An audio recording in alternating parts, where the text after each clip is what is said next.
Bulinga 27 mwezi ogwa Ntenvu Bazzukulu ba Kalidinaali Wamala bakungaanira mu maka g'ensambya mu ggombolola y'e Makindye wano ku nkingizi z'ekibuga Kampala ne Bamugabudde Ekijjulo.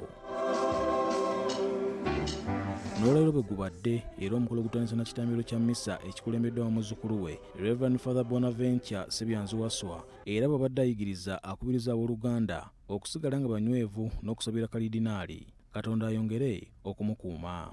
Tuteekwa okukkiriza abakulembeze Omukama baatuwa ate mu bo tulabiremu Katonda kuba tewali bukulu butava eri Katonda. Ekyo bwe tunaakikola kijja kutwongera naddala empisa ennungi ey'obuwulize ate n'obwetowaze. Father Sebyanzi agamba nti obulamu bwa Kalidinaali bufaananira ddala n'obwa Yowaana eyafa obukadde ate ng'ali ku lusigaye lwa Yesu Kristo ebbanga lyonna, bw'atyo n'asaba buli omu okukolerera okubeera okumpi n'Omukama ekiseera kyonna. Ate era tumusanga ku nkomerero nga ye mutume eyasigala n'Omukama ne ku Kalivaaliyo Yesu ng'alengejja ku musaalaba, abalala nga tibaliiwo naye Yowaana nga waali.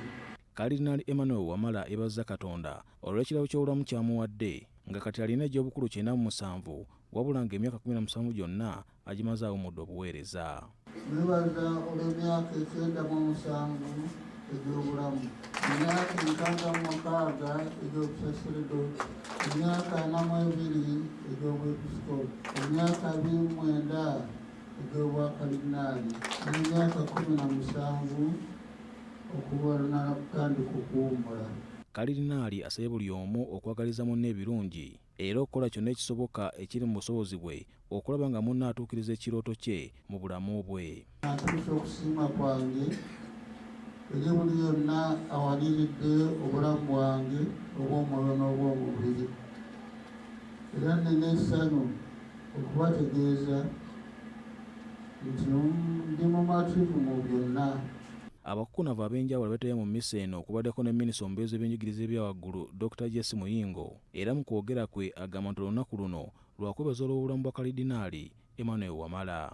Yatandika famire eno yatuduumira nti buli mwaka tusinkanenda kyalinga ekyokusaaba naye bwe ndaba nga mu namba yeyongera bweyongezi nga mweyongera n'okwagalana